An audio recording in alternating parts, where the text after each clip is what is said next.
நெக்ஸ்டன் நேர்கள் அனைவருக்கும் எனது இனிய வணக்கம். நான் உங்கள் வாழ்க நலமுடன் ஜோதிடர் டிஜே சுந்தரபாண்டி. இப்போ நம்ம என்ன பார்க்க போகிறோம் அப்படின்னா, பொதுவாகவே பார்த்திங்கன்னா நம்மளுடைய நவகிரகத்தில் சுப கிரகமான குரு பகவானை பற்றி பார்க்க போகிறோம். அப்போ நவகிரகங்கள்னு சொல்லி சொல்லும்போது பார்த்திங்கன்னா 2 கிரகங்கள் நிழல் கிரகங்கள், 7 கிரகங்களில் மிக என்ன சொல்கிறேன்னா ஒரு சுபத்தன்மை கொண்ட கிரகம் அப்படின்னா நம்முடைய குரு பகவான் தான். ஸோ அப்படிப்பட்ட குரு பகவான் கிட்டத்தட்ட பார்த்திங்கன்னா காலச்சக்கரத்துக்கு 3ஆம் இடத்துல மிதுன ராசியில் இருக்கிற குரு பகவான் தற்போது இந்த ஜூன் மாதத்தில் 2026 கடக ராசியை நோக்கி பயணிக்கிறார்.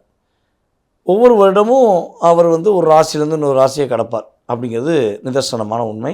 சில நேரங்களில் பார்த்திங்கன்னா ஒரு ராசியிலேருந்து இன்னொரு ராசியை அதிசாரமாக முன்னோக்கி போவார், சில நேரங்களில் வக்ரமாக்கி பின்னோக்கி வருவார் அப்படிங்கிறது இயல்பு. ஆனால் ஒரு ராசியில் ஒரு வருடம் இருப்பார் அப்படிங்கிறது கணக்கு.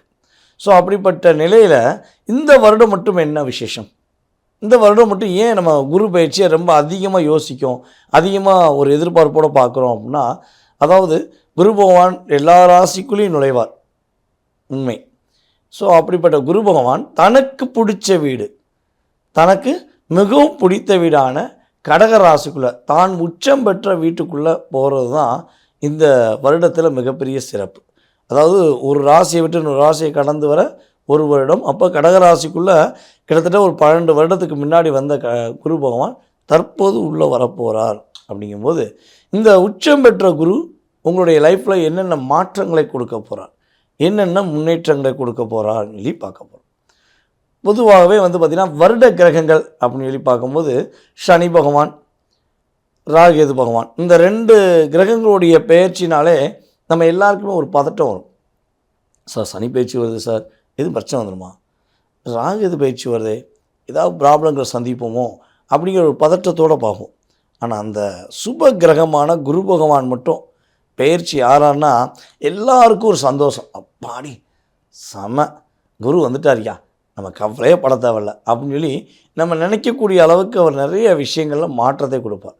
அதே போல் இன்னொரு விஷயம் என்ன பார்த்திங்கன்னா, குருவுடைய இருக்கும் இடத்துக்கு மதிப்பை விட, அதாவது ஸ்தான பலத்தை விட அவருக்கு பார்வை பலம் சூப்பராக இருக்கும். குரு பார்த்தால் கோடி நன்மைன்னு சொல்லுவோம், கேள்விப்பட்டிருக்கீங்களா?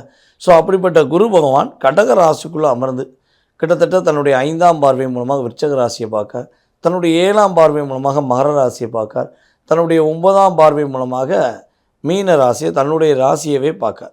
ஸோ அப்படி பார்க்கும்பொழுது உங்களுடைய லைஃப்பில் உங்களுடைய ராசியின் அடிப்படையில் அந்த ஸ்தானம் எத்தனாம் இடம், அவருடைய பார்வை உங்களுடைய ராசிக்கு எத்தனாம் இடமாக வருதோ அந்த இடங்கள் எல்லாமே வலிமை அடையும், ஒரு வெற்றி பெறக்கூடிய தன்மையில், ஒரு மாற்றத்தை கொடுக்கக்கூடிய தன்மையில் இருக்கும் என்பது நிதர்சனமான உண்மை. ஸோ உங்களுடைய ராசிக்கு குரு பகவான் என்ன பண்ண போகிறாங்கிறத பார்க்க போகிறோம். வாங்க வீடியோக்குள்ளே போகலாம்.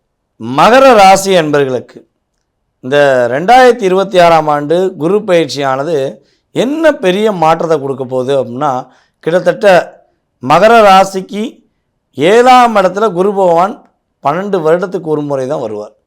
ஸோ அப்படிப்பட்ட நிலையில் இந்த வருடம் குரு பகவான் கடகராசிக்குள் நுழையக்கூடிய இந்த அற்புதமான தருணத்தில் மகர ராசிக்காரர்களுக்கு உங்களுடைய லைஃப்பில் நிறைய மாற்றங்கள், நிறைய முன்னேற்றங்களை குரு பகவான் அற்புதமாக கொடுக்க போகிறார். ஃபஸ்ட்டு ஒரு பெஸ்ட்டான விஷயம் அப்படின்னா, நீங்கள் உங்களை உணர்ந்து உங்களுக்காக வாழக்கூடிய ஒரு அற்புதமான தருணம்.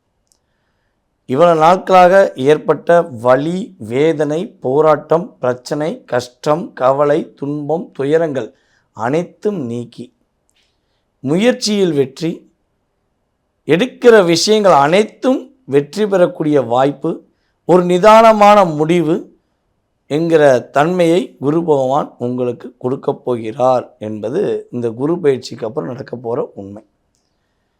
மகர ராசிக்காரங்க அப்படின்னாலே பொதுவாகவே உங்களை பற்றி சொல்கிறாந்தா, நீங்கள் பிறருடைய கஷ்டத்தை உணர்வுபூர்வமாக புரியக்கூடிய நபர்கள். அவங்க ஒருத்தவங்க கூட இருக்கவங்க கஷ்டப்படுறாங்க அப்படின்னா உங்களால் அந்த கஷ்டத்தை உங்கள் கஷ்டமாகவே உணர்ந்து அதை சரி செய்வதுக்கு பல விஷயங்கள் ஐடியா கொடுப்பீங்க. பல சிக்கல்கள், பல போராட்டங்கள் ஒரு குடும்பத்தில் இருக்குது அப்படின்னா மகர ராசிக்காரர்களை உங்கள்கிட்ட சொன்னாங்கன்னா அந்த சிக்கலுக்கு ஒரு முடிவை கொடுத்துருவீங்க. ஏன் உங்களால் மட்டும் முடியுது அப்படின்னு நீங்களே சில நேரங்களில் யோசித்திருப்பீங்க. காரணம், காலச்சக்கரத்துக்கு 10ஆம் வீடான உங்களுடைய வீடு மகரமாக வருவதனால, அந்த வீட்டின் அதிபதி சனி பகவானாக வருவதனால உறுதியாக மற்றவர்களுடைய பிரச்சனைக்கு ஒரு தீர்வு கொடுக்குறீங்க. ஆனால் நீங்கள் யாருக்கு பிரச்சனைக்கு தீர்வு கொடுத்தீங்களோ, யாரை ரொம்ப நேசிச்சிங்களோ அவர்கள் மூலமாகவே உங்களுடைய வாழ்க்கை பாடத்தை நீங்கள் உணர்ந்தீங்க. எத்தனை பேருக்கு உதவி செஞ்சீங்களோ அதில் கிட்டத்தட்ட ஒரு 60-70% அன்பர்கள் உங்களுடைய உதவியை வாங்கிட்டே உங்களுக்கு நிறைய தொல்லையை கொடுத்துருப்பாங்க, நிறைய பிரச்சனையை கொடுத்துருப்பாங்க. உங்களை பார்க்கும்போது உங்கள் பேரை சொல்லி உங்களை அன்பே, மானே, தேனே, பொன்மானே, நீ தான் என்னுடைய நண்பன், நீ தான் என்னுடைய தோழி, நீ தான் என்னுடைய பாசக்கார ஒரு உறவு அப்படின்னு சொல்லி எவ்வளவோ அன்பை காட்டுற மாதிரி நடிச்சிருப்பாங்க. நீங்கள் அவங்க அன்பை உண்மைன்னு புரிஞ்சுக்கிட்டு அவங்க மேலே அக்கறை காட்டுவீங்க. அந்த அக்கறையில் நீங்கள் பல விஷயங்களை தியாகம் செய்வீங்க. பொருளாதாரத்தை விட்டு கொடுப்பீங்க, உங்கள் வேலையை விட்டு கொடுப்பீங்க. அவங்க ஒரு உயர்ந்த நிலைக்கு போகிறதுக்கு ஒரு முதல் படிக்கட்டாக இருந்திருப்பீங்க. ஆனால் அத்தனையும் வாங்கிக்கிட்டு நீங்கள் முன்னேறக்கூடாதுங்கிற கொள்கையில் அவங்க செஞ்சுருப்பாங்க பாருங்கள் செய்கைகள். அதுவும் சிரிச்சுக்கிட்டே உங்கள்கிட்ட நடிச்சுக்கிட்டே செஞ்சுருப்பாங்கள்ல, அந்த அத்தனை விதமான துரோகத்தையும் நீங்கள் வீழ்த்த போகிறீங்க. உங்களை முன்னேறக்கூடாதுன்னு நினச்சவங்களுக்கு முன்னாடி ஒரு முன்னேற்ற பாதையில் சென்று மகர ராசிக்காரங்கன்னா யாருன்னு நீங்கள் ப்ரூவ் பண்ண போகிறீங்க. உங்களுடைய திறமையை ஒரு பயலால் அடைக்க முடியாது, அழிக்கவும் முடியாது, அடைக்கவும் முடியாது. ஒரு காற்றாற்று வெள்ளம் போல் நீங்கள் சீறி பாய போகிறீங்க.